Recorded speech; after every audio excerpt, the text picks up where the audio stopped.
द्वारिका में रहकर कृष्ण ने सुखपूर्वक जीवन बिताया।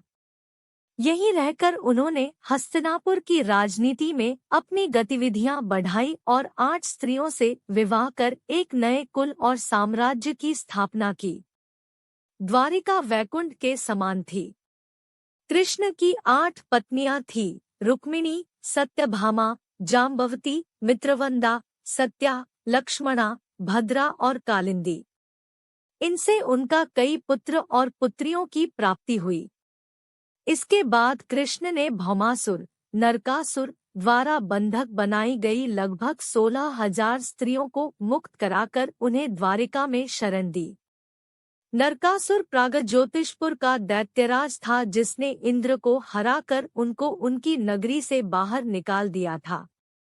नरकासुर के अत्याचार से देवतागण त्राहि कर रहे थे। वह वरुण का छत्र, अदिति के कुंडल और देवताओं की मणि छीनकर त्रिलोक विजयी हो गया था।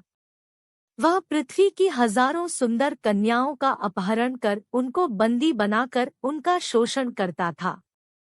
मुक्त कराई गई ये सभी स्त्रियां कृष्ण की पत्नियां या रखैल नहीं थी, बल्कि उनकी सखियां और शिष्या थी, जो उनके राज्य में सुखपूर्वक स्वतंत्रता पूर्वक अपना अपना जीवनयापन अपने तरीके से कर रही थी। पांडवों से कृष्ण की मुलाकात। एक दिन पंचाल के राजा द्रुपद द्वारा द्रौपदी स्वयंवर का आयोजन किया टाइम्स गया। उस काल में पांडव के वनवास के 2 साल में से अज्ञातवास का 1 साल बीत चुका था। कृष्ण भी उस स्वयंवर में गए। वहां उनकी बुआ कुंती के लड़के पांडव भी मौजूद थे। यहीं से पांडवों के साथ कृष्ण की घनिष्ठता का आरंभ हुआ। पांडव अर्जुन ने मत्स्य भेद कर द्रौपदी को प्राप्त कर लिया और इस प्रकार अपनी धनुर्विद्या का कौशल अनेक देश के राजाओं के समक्ष प्रकट कर दिया। अर्जुन की इस कौशलता से श्री कृष्ण बहुत प्रसन्न हुए। वहीं उन्होंने पांडवों से मित्रता बढ़ाई और वनवास की समाप्ति के बाद वे पांडवों के साथ हस्तिनापुर पहुंचे।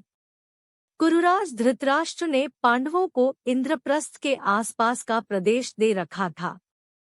पांडवों ने कृष्ण के द्वारका निर्माण संबंधी अनुभव का लाभ उठाया।